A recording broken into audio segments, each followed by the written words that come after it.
Assalamualaikum warahmatullahi wabarakatuh.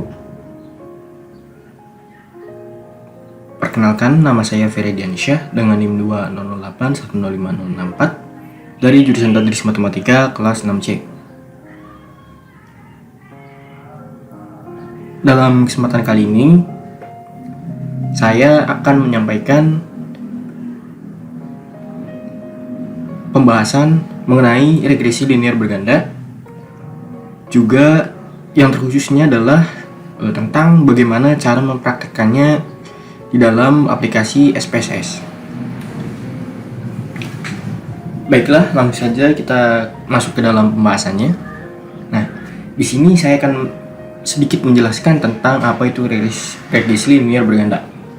Regresi linear berganda adalah metode statistik yang digunakan untuk menghubungkan dan memodelkan hubungan antara satu variabel dependen, variabel yang kita ingin prediksi, dengan dua variabel atau variabel dependen,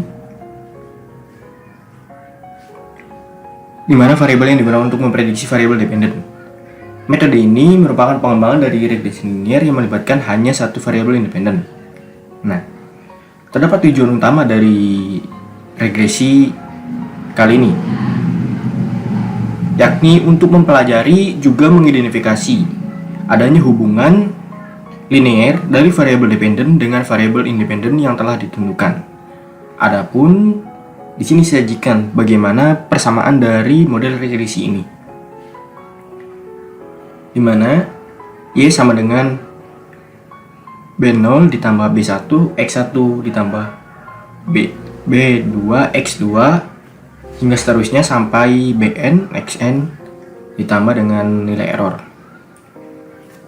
Nah, terdapat beberapa keterangan di mana Y ini merupakan variabel dependen yang ingin diprediksi, kemudian X1 hingga Xn merupakan variabel independen yang digunakan untuk memprediksi Y. Adapun untuk B0 hingga Bn merupakan koefisien regresi yang kita gunakan untuk mengukur kontribusi relatif dari masing-masing variabel independen terhadap variabel dependen. Nah, nilai errornya sendiri merupakan kesalahan acak yang merupakan faktor ketidakpastian dalam prediksi. Nah, metode ini digunakan untuk melakukan analisis prediktif dan dapat memberikan pemahaman mengenai bagaimana cara perubahan dalam satu atau lebih variabel independen dalam mempengaruhi variabel dependen. Setelah memahami hubungan ini, kita bisa menggunakan regresi ini guna menjelaskan fenomena yang berkaitan dengan variabel dependen berdasarkan nilai-nilai variabel independen yang telah diketahui. Di sini terdapat sebuah kasus atau soal mengenai pengumpulan data berkaitan dengan motivasi dan minat belajar terhadap hasil belajar peserta. Nah, kita akan mengolah data-data ini di dalam SPSS. Di sini sudah kita masukkan datanya. Kita masuk ke variabel view terlebih dahulu. Adapun nama yang kita gunakan seperti yang telah disajikan pada tabel tadi.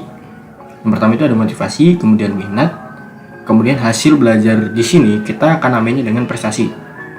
Tipe yang kita gunakan adalah numerik semua dengan width masing-masing 8, desimalnya 0, kemudian kita labeli setiap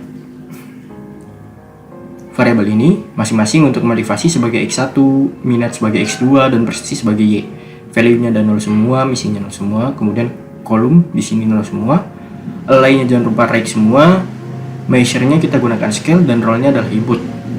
Setelah kita sajikan, setelah kita masukkan di variable view seperti ini, kita masuk ke data view. Nah, data yang kita dapatkan di sini kita masukkan satu persatu ke dalam SPSS. Nah, setelah kita masukkan semuanya,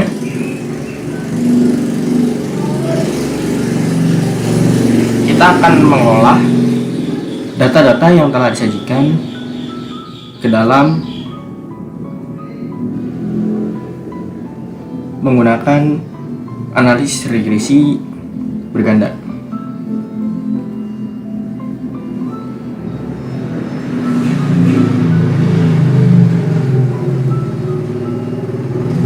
kita ke analyze, kemudian kita ke regression, kemudian kita ke linear. Nah,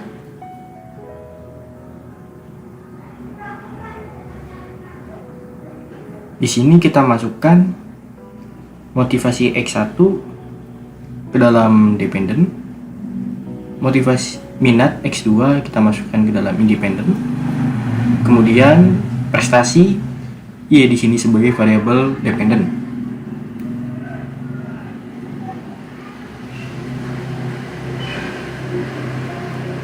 Pilih metodenya adalah enter, kemudian kita ke bagian statistik.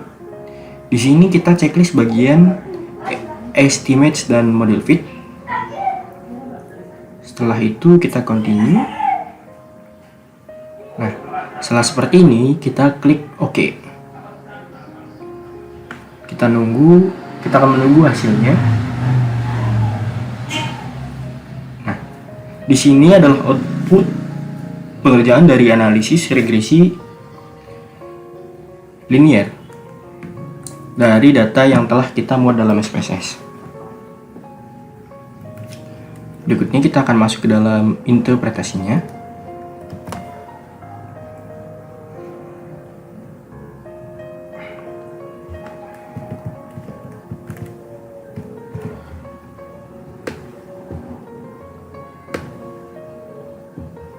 Nah,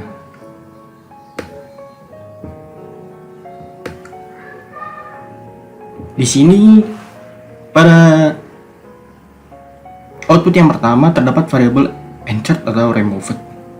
Nah, analisis dari output ini kita bisa mengetahui bahwasanya variabel independen yang dipakai merupakan variabel minat belajar dan motivasi belajar. Adapun untuk variabel hasil belajar berperan sebagai variabel dependen. Analis regresi ini menggunakan metode enter sehingga tidak ada variabel yang dibuang. Sehingga pada kolom variabel removed tidak ada angka yang kosong. Berikutnya kita masuk ke dalam model summary.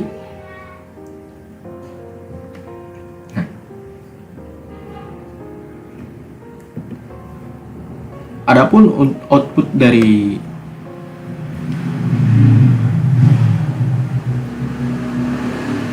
model summary ini menunjukkan koefisien determinasi, di mana kita bisa mengetahui nilai adjusted R square sebesar 0,0803.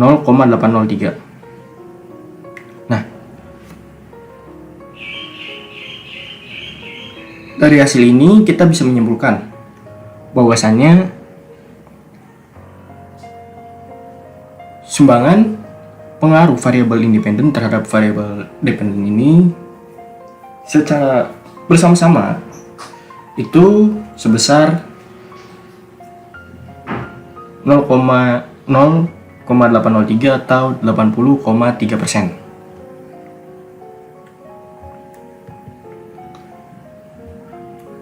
Selanjutnya kita ke tabel ANOVA.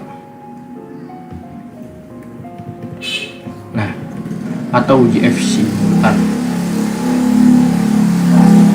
Nah, dalam UJF ini simultan atau dalam output ANOVA ini kita bisa mengetahui nilai signya adalah 0,000.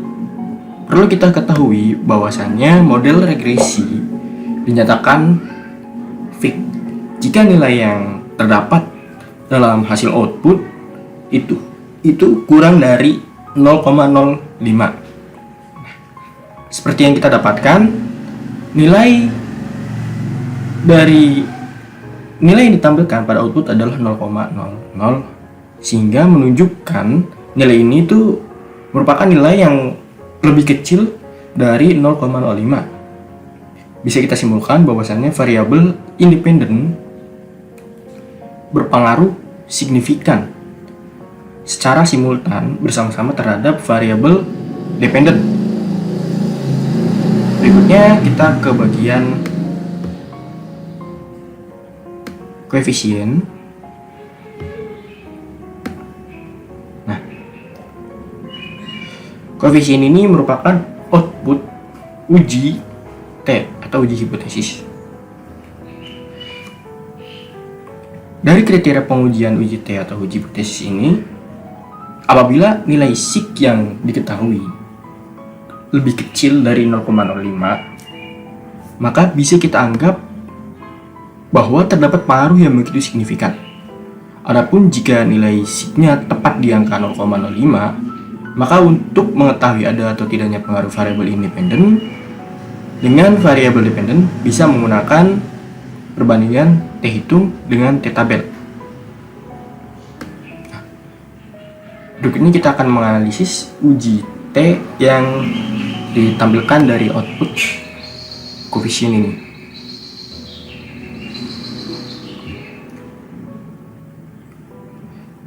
Nilai sig dari variabel motivasi atau X1 nilainya sebesar 0,395. Nilai ini menunjukkan bahwasanya nilainya lebih besar dari 0,05.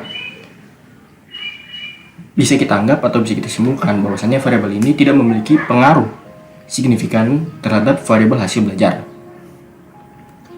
Berikutnya nilai minat atau variabel X2 menunjukkan hasil yang ditunjukkannya adalah 0,06, di mana menunjukkan nilai ini lebih kecil dari nilai 0,05. Bisa kita simpulkan bahwa nilai dari variabel X2 ini atau variabel minat belajar itu berpengaruh signifikan atau sangat berpengaruh dalam variabel hasil belajar.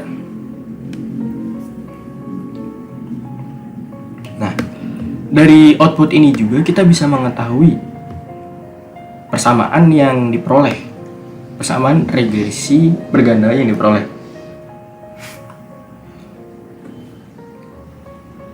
Dimana dari nilai konstannya itu adalah 2,612, kemudian nilai motivasi atau variabel X1 nya 0,192 dan nilai dari minatnya atau X2 nya adalah 0,888. Nah, pertama untuk nilai konstanta yang telah diperoleh tadi sebesar 2,612 bisa kita artikan jika variabel independen bernilai 0, maka variabel dependen bernilai, bisa diartikan jika variabel independen bernilai 0 konstan, maka variabel dependen bernilai 2,612. Nah, nilai koefisien regresi variabel motivasi belajar bernilai positif.